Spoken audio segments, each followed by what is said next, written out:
كان هناك 3 أصدقاء لا يفترقون: الأعمى والأصلع وملعق الشفاه. إلى أينما ذهبوا كانوا دائماً معاً، ومهما فعلوا أيضاً معاً. يا أصدقاء، الجميع يضحك علينا. الأعمى يحك عينيه، والأصلع يحك رأسه، وملعق الشفاه يلعق شفتيه. دعونا نعطي عهداً: من هذا اليوم لن أحك رأسي، ولن يحك الأعمى عينيه، ولن يلعق ملعق الشفاه شفتيه. وهكذا أعطوا عهداً بأن يتخلوا عن عاداتهم. لكن سرعان ما أصبح الجو حاراً. بدأ رأس الأصلع يحك، وبدأت عينا الأعمى تحكان، وبدأت شفاه ملعق الشفاه تحك أيضاً. لم أعد أستطيع التحمل. عيناي تحترقان.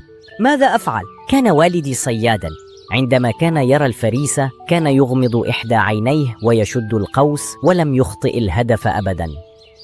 يا له من مهارة! أما والدي فكان كاتباً يعمل في المحكمة. كان يربط عمامته هكذا تماماً. وكان أبي راعياً.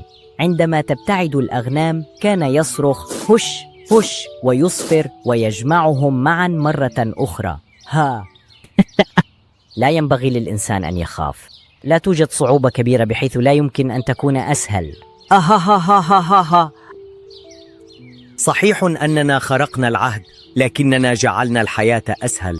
وهكذا خالف الأصدقاء ال3 وعدهم، لكنهم وجدوا طريقة مرحة لتخفيف مصيبتهم. كوكو،